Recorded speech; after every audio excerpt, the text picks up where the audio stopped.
It's the year 1799. The streets of Paris are bathed in an eerie moonlight, and the whispers of revolution still hang thick in the air. The French Revolution has torn the nation apart. Its violence, its promises, its ideals all have left their mark. But what if I told you that, in just a few months, a young, seemingly ordinary general would not only seize control of a shattered France, but also reshape the very map of Europe? What if the legacy of a man born on a rugged island in the Mediterranean would forever alter the course of history? That man, of course, is Napoleon Bonaparte. You might know him for his legendary victories, his iconic image on horseback, or his ultimate defeat at Waterloo. But do you really know the story of how this man, from humble beginnings, went from an obscure officer to Emperor of France and master of nearly all of Europe? His journey is a masterclass in ambition, a tale of how brilliant tactics and strategic mind games catapulted him to power, only for that same relentless drive to lead to his downfall.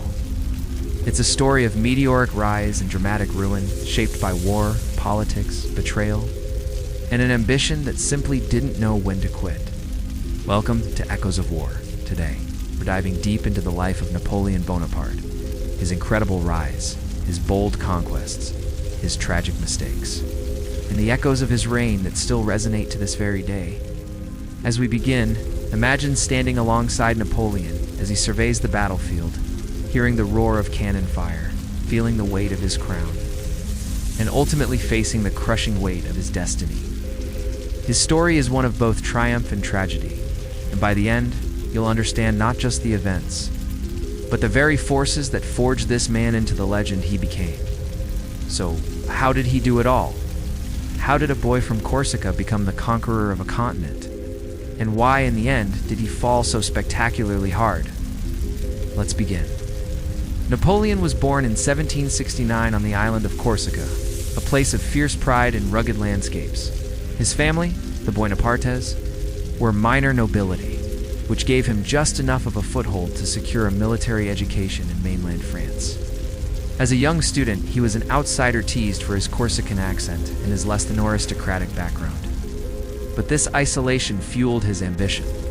He buried himself in books, studying the great military leaders of history: Alexander the Great, Julius Caesar, Hannibal. He wasn't just reading. He was dissecting their strategies, absorbing their genius, and dreaming of his own glory.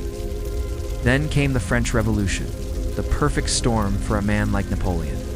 The old order was collapsing, and with it, the rigid class structures that had held him back.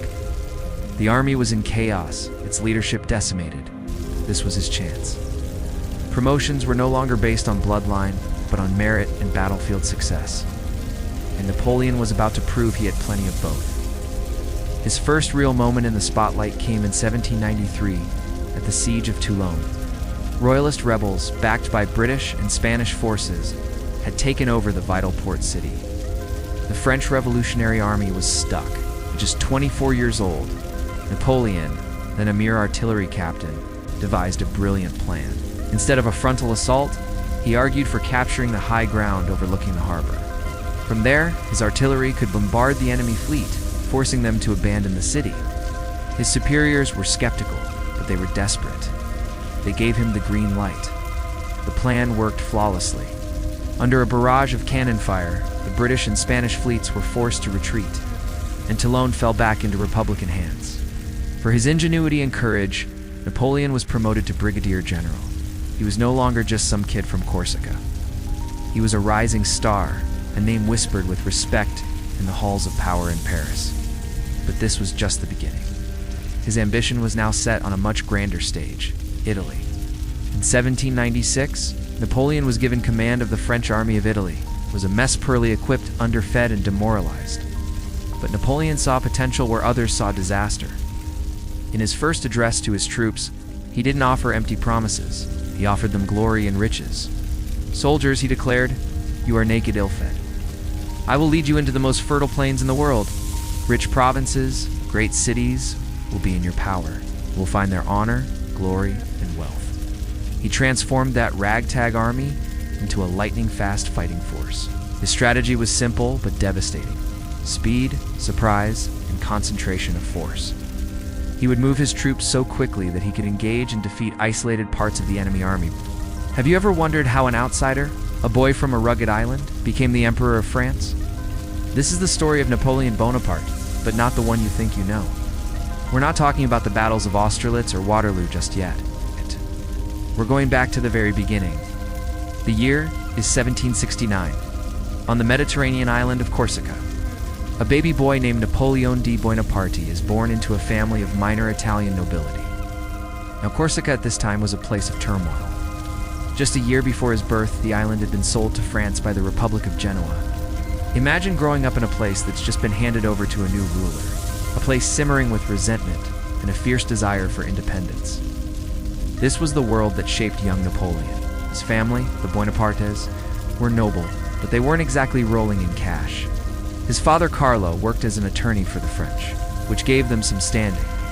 But they were far from the opulent aristocrats of Paris. Napoleon felt this social gap keenly, and it fueled a powerful ambition within him. He was an outsider from the start, a Corsican who spoke French with a heavy accent, often mocked by his peers. Determined to give their son a better future, his parents sent him to mainland France at the age of 9 to attend a military academy. This was a huge step, sending a young boy far from home to a foreign land. But this is where the transformation begins. Away from his family and his homeland, Napoleon buried himself in his studies. He devoured books on history, geography, and, most importantly, military strategy. He was a solitary figure, but his mind was constantly at work, absorbing every piece of knowledge he could. Despite being trained to serve France, his heart still beat for Corsica. He dreamed of its independence and even wrote passionately about its struggle. This internal conflict defined his early years, a loyalty to his heritage clashing with the reality of his career in the French military. He was a man caught between two worlds, the island that made him and the empire he would one day rule. In 1785, at just 16 years old, Napoleon graduated from the prestigious École Militaire in Paris. He was commissioned as a second lieutenant in an artillery regiment, but this wasn't the glorious start you might imagine. He was given minor duties, stationed in dull provincial towns, and his pay was meager. He was bored, frustrated, and hungry for action, for a chance to prove his worth. While other young officers might have been content, Napoleon spent his time writing, studying, and honing his understanding of warfare. He was a thinker, a strategist, waiting for his moment on the world stage. That moment was just around the corner. While Napoleon was languishing in provincial garrisons, France itself was a powder keg ready to explode. The old order was crumbling, and the French Revolution was about to erupt, unleashing a storm of political chaos and social upheaval. For most, this was a time of terror and uncertainty. But for an ambitious, brilliant, and overlooked young officer like Napoleon, this chaos was something else entirely. It was an opportunity. The revolution would sweep away the old rules and the old aristocrats, creating a vacuum of power. It was the perfect stage for a man with immense talent and a burning desire to carve his own destiny. The story of the corporal who became an emperor was about to truly begin. Thanks so much for watching. If you enjoyed this dive into Napoleon's early life, make sure to hit that like button and subscribe for more stories from history. See you in the next one.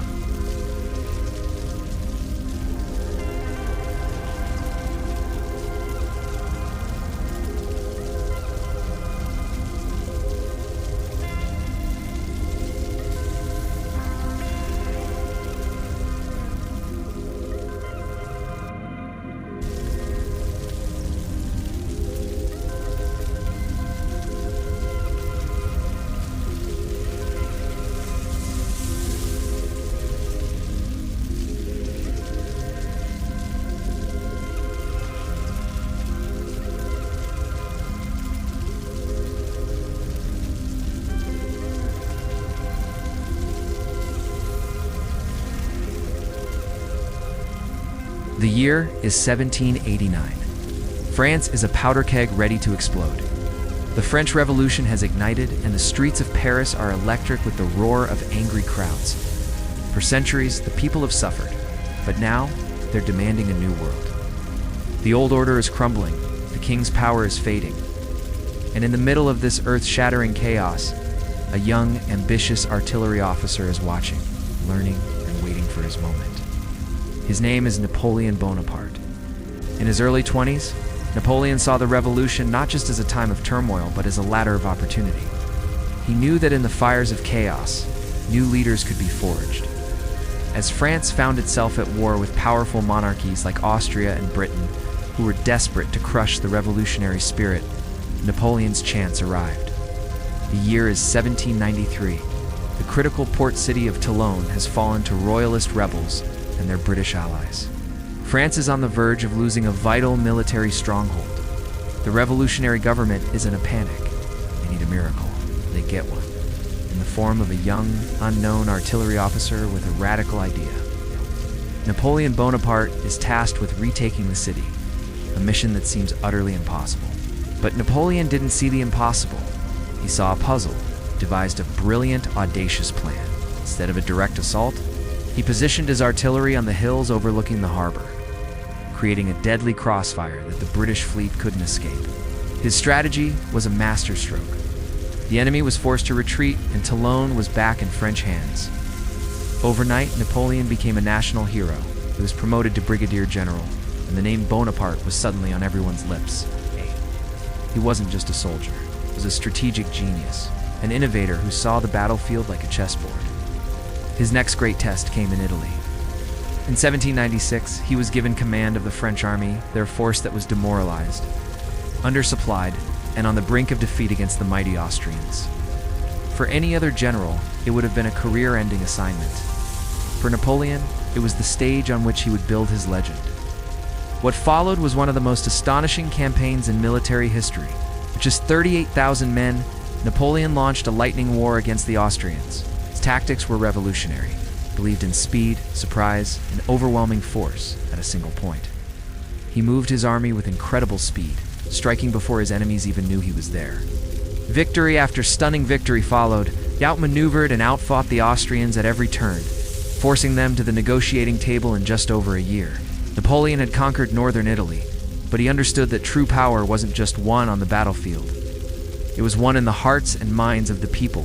He presented himself not as a conqueror, but as a liberator. He issued proclamations, promised reforms, and skillfully played the political game, was securing not just territory, but loyalty. By 1799, France was a mess. The government was weak and corrupt, the nation was still at war, and the people were exhausted. They yearned for a strong leader, someone who could restore order and bring back glory. Napoleon, now the most celebrated man in France, saw his moment. He had ridden the wave of the revolution from obscurity to fame. Now, he would harness its chaotic energy one last time, not to serve the revolution, but to master it.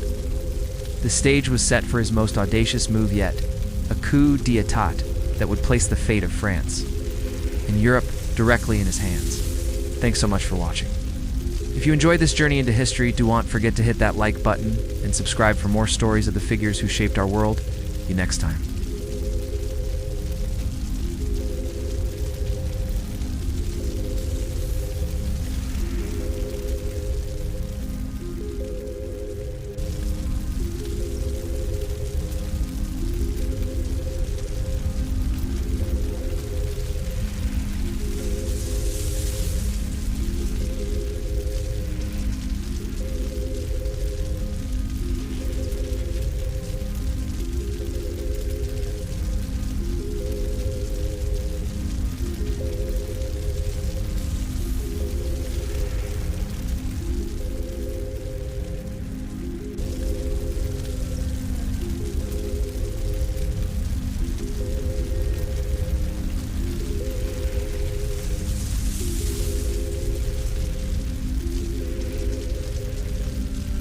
The year is 1799. The air in Paris is thick with tension. The glorious French Revolution, which once promised liberty and equality, has dissolved into a mess of corruption and political infighting. The government, known as the Directory, is a sinking ship, unable to steer France away from the rocks of war and economic ruin. The people are tired. They're tired of the instability, tired of the endless wars, and they yearn for a leader, a strong hand to restore order from the chaos. And then a figure emerges from the haze of a distant campaign: Napoleon Bonaparte. Fresh from his expedition in Egypt, he steps back onto French soil. While he was away, his political rivals schemed, but his reputation as a military messiah only grew. Stories of his victories in Italy and his daring adventures in the East had made him a legend. To the French people, he was a symbol of strength and glory. To the politicians in power, he was a dangerous threat. But Napoleon wasn't just a general, he was a master strategist, both on the battlefield and in the back rooms of power. He saw the Directory's weakness, the public's desperation, and knew his moment had arrived. He had already cultivated alliances with powerful figures in the army and government. He knew the political chessboard was set for a checkmate. On the night of November 9th, the pieces moved. In a brilliantly coordinated strike, Napoleon and his military supporters launched a coup d'etat. It was a swift, audacious gamble. Accompanied by his brother Lucien and a corps of loyalists, Napoleon marched into the heart of the government. Faced with armed soldiers and the undeniable will of France's most popular general, the Directory's leaders crumbled. They had no choice but to resign. The Republic as they knew it was shattered. In the ensuing power vacuum, Napoleon didn't just step forward, he seized control. He dissolved the old system and established a new government, the consulate. And at its head, as first consul, he placed himself. In a single dramatic move, he had become the de facto ruler of France. This power grab was a huge risk. French people were wary. Was he the savior who would finally bring peace and stability, or was he just another tyrant in waiting? Napoleon, ever the savvy politician, played his part perfectly. He promised to restore order, to heal the nation's wounds, and to lead France back to greatness. His vision, he declared, was France's destiny. As first consul, he moved with lightning speed. He rewarded his allies, stabilized the economy with sweeping reforms, and began to lay the groundwork for peace. He was consolidating his power, winning over the hearts and minds of a nation desperate for a hero. His triumph over the Directory seemed to confirm it. Here was the man who could save France. But this coup was not the end of the story. It was the explosive beginning of a new chapter. Wars still raged across Europe, and Napoleon's ambition was far from satisfied. The coup had made him the most powerful man in France. But the path to becoming emperor and mastering a continent was still fraught with challenges. The French Republic was dead. The age of Napoleon had begun. Thanks for watching. If you found this dive into history fascinating, don't forget to hit that like button, subscribe to the channel, and ring the bell so you don't miss our next video. I'll see you next time.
The year is 1805. Napoleon Bonaparte, now Emperor of the French, stands at a crossroads. The French Revolution is over, but its wars are not. Europe's monarchies still tremble at the thought of liberty, equality, and fraternity spreading beyond France's borders. But Napoleon's ambitions have grown far beyond simply defending the revolution. He doesn't just want to protect France, he wants to dominate Europe. His vision is a continent united under his rule, with Paris as its capital and himself as its undisputed master. To achieve this, he first had to prove his mettle against the old powers. At the Battle of Austerlitz, he faced a mighty coalition of Russian and Austrian armies. The stakes were impossibly high. Single defeat could shatter his imperial dreams before they even began. But Napoleon was more than just a general. He was a master of psychological warfare and battlefield strategy. He famously feigned weakness, luring the Allied forces onto a frozen, treacherous plain. Then, with the sun breaking through the morning, missed the sun of Austerlitz, as it would be known, he unleashed a perfectly timed, devastating attack. The result was a stunning victory that cemented his legend. Austerlitz wasn't just a battle, it was a masterpiece, a symphony of destruction that announced a new era of warfare. With this incredible victory under his belt, Napoleon began to redraw the map of Europe. The ancient Holy Roman Empire, a 1,000-year-old institution, was dissolved. In its place, he created the Confederation of the Rhine, a group of German states loyal to France. He treated Europe like a family business, placing his relatives on the thrones of conquered nations. His brother Joseph became king of Spain, his brother Louis king of Holland, and his brother-in-law Joachim Murat took the throne of Naples. The Bonaparte dynasty was spreading its roots across the continent, transforming a French empire into a European one. But one stubborn island nation remained defiant: Great Britain. Protected by the world's most powerful navy, Britain was beyond Napoleon's reach. The decisive naval battle of Trafalgar in 1805 saw Napoleon's fleet annihilated by Admiral Nelson. While a crushing defeat at sea, it didn't stop him. Instead, it forced him to shift his strategy. If he couldn't invade Britain, he would strangle it economically. This set the stage for a continent-wide struggle, one that would lead him to make some of his most fateful decisions. To enforce his blockade against Britain, Napoleon needed to control Europe's coastlines. This led him to the Iberian Peninsula. In 1808, he invaded Spain, expecting a quick and easy victory. He deposed the Spanish king and installed his own brother Joseph on the throne, but he had gravely miscalculated. The Spanish people rose up in a brutal, years-long guerrilla war, famously known as the Spanish Ulcer. Aided by the British, this conflict became a bloody quagmire, draining France of men, money, and morale. It was a wound that would never fully heal, a constant drain on Napoleon's vast empire. Despite this festering war in Spain, by 1810, Napoleon's empire had reached its zenith. From the shores of Portugal to the plains of Poland, nearly all of mainland Europe was under his direct or indirect control. He was the most powerful man since the Roman Caesars. Monuments were built in his honor, laws were rewritten in his name, and an entire continent seemed to bend to his will. He had achieved what he set out to do. He was the master of Europe. But empires built on conquest are inherently unstable. The foundations were already cracking. Resentment simmered in the lands he occupied. Nationalism, an idea ironically spread by his own revolution, was now turning against him. His allies were restless, and his enemies were regrouping, waiting for a moment of weakness. The golden age of the Napoleonic Empire was brilliant and dazzling, but it was also brief. The very sword that had carved out his domain would soon be... Picture this. It's 1812. One man stands at the pinnacle of power, his empire stretching across most of Europe. That man is Napoleon Bonaparte. From Spain to Poland, his word is law. France is an unstoppable force, but one giant refuses to bow: Russia. Tsar Alexander I's defiance sets the stage for a conflict that will become the beginning of the end for Napoleon's legendary reign. Driven by ambition and a sense of invincibility, Napoleon makes a fateful choice. He will invade Russia. This is a gamble of epic proportions, one that could either cement his legacy or lead to total disaster. He assembles the Grande Armée, the largest European army ever seen. With over 600,000 men from every corner of his empire, this colossal force is poised to strike deep into the heart of Russia, a nation of vast, unforgiving landscapes. Napoleon is confident. He believes a single, swift victory will force the Tsar to the negotiating table. But from the very moment the campaign begins in the summer of 1812, things don't go according to plan. The sheer scale of Russia is Napoleon's first enemy. Unlike the compact battlefields of Central Europe, Russia is an endless expanse of open land. The Russian army, under the Tsar's command, employs a brutal, brilliant strategy. Scorched earth, they retreat deeper and deeper into their homeland, burning villages, destroying crops, and leaving absolutely nothing for the invaders. Napoleon's army, which lives off the land it conquers, finds its supply lines stretched to the breaking point. Despite the mounting challenges, Napoleon, a man unaccustomed to anything but victory, refuses to turn back. He pushes his army onward, desperate for that one decisive battle that will end it all. But with every mile they march into the Russian interior, the situation gets worse. Hunger, disease, and pure exhaustion begin to decimate the ranks of the Grande Armée. The scorching summer heat gives way to an early, unforgiving winter. Russia's infamous climate becomes a more formidable foe than any army. Finally, in September, after weeks of grueling marches and bloody skirmishes, Napoleon's forces reach Moscow, but there's no grand surrender. The city is eerily empty. Tsar Alexander had evacuated, refusing to fight for his capital. As Napoleon enters, hoping for shelter and supplies, he finds a city of ghosts, a city that is soon engulfed in flames. Russian partisans set fire to Moscow, leaving the French emperor with a hollow, smoldering prize. Napoleon's situation is now critical. His army is shattered, unable to get supplies, and trapped deep in enemy territory as winter tightens its icy grip. He has no choice. He must retreat. What follows is one of the most horrific military withdrawals in all of history. The once proud Grande Armée, now a shadow of its former self, begins the long, agonizing journey home through the frozen Russian wilderness. Thousands upon thousands of men fall victim to starvation, frostbite, and disease. The Russian winter proves to be more lethal than any soldier. By the time the ragged survivors stumble back across the Niemen River, fewer than 100,000 men are left. The invasion has been an absolute catastrophe, shattered the myth of Napoleon's invincibility. The Tsar had won, not through a great battle, but through attrition and the sheer willpower of his people. In the wake of this disaster, Napoleon's enemies across Europe, sensing weakness, began to stir. The coalition against him reformed, stronger than ever. The disastrous Russian campaign wasn't just the loss of an army, it was the turning point that would ultimately lead to the downfall of the entire Napoleonic Empire. Thanks for watching. If you found this piece of history fascinating, make sure to hit that like button, subscribe, and ring the bell so you don't miss our next video. See you then.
The year is 1814. The master of Europe, Emperor Napoleon Bonaparte, stands on the brink of disaster. His vast empire, forged in the fires of revolution and expanded through years of brilliant, relentless conquest, is collapsing around him. The disastrous Russian campaign of 1812 wasn't just a defeat. It was a mortal wound that exposed the fragility of his power. Now, the combined might of Britain, Prussia, Russia, and Austria, the Sixth Coalition is closing in, determined to extinguish the flame of his ambition once and for all. In the aftermath of Russia, Napoleon, ever the strategist, desperately tried to rebuild. He scraped together new armies, drafting young boys and old men, reorganizing his forces for the fight he knew was coming. But the spirit of Europe had changed. The nations that once trembled before his armies now smelled blood in the water. United by a common enemy, they were no longer content to be pawns in his grand design. They saw his weakness, and they were ready to strike. By early 1814, the Allied forces were pouring into France from all sides. The once impenetrable French defenses, stretched thin by years of non-stop war, began to buckle. Napoleon, the military genius, fought with his characteristic ferocity, winning several tactical victories. But these were no longer the decisive, war-winning battles of Austerlitz or Jena. He was plugging holes in a dam that was ready to burst. Outnumbered and exhausted, his demoralized army was pushed back, step by bloody step. The ultimate prize, Paris, the glittering heart of his empire, was now directly in the path of the advancing armies. In a last desperate gamble, Napoleon raced to defend his capital. The battles that followed were fierce, but the odds were insurmountable. On March 30th, 1814, after a brief but brutal fight, the unthinkable happened. Paris surrendered. The city's fall was the death knell for the Napoleonic Empire. The Allies had triumphed.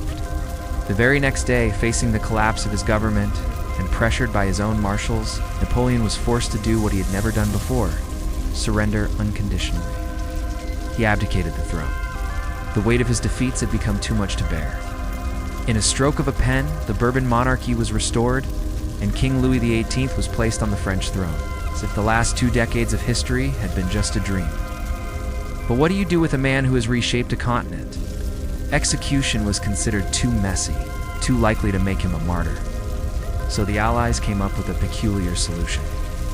Napoleon was exiled to Elba, a tiny island off the coast of Italy. In a strange, almost surreal twist, he was granted sovereignty over this miniature kingdom. From ruling an empire of 70 million to governing an island of 12,000, it was an astronomical fall from grace.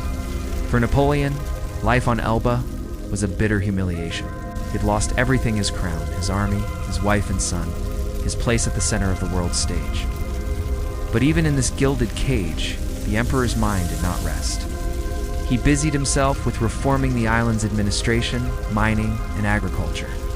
He even designed a new flag for Elba. But as he looked out across the Mediterranean waters towards France, these were not the actions of a man resigned to his fate. This exile was not an end, but an intermission. Elba wasn't a prison, it was a staging ground. Napoleon Bonaparte was already plotting one of the most audacious comebacks in history. Thanks so much for watching. If you enjoyed this journey into the past, don't forget to hit that like button and subscribe for more historical stories. See you in the next one.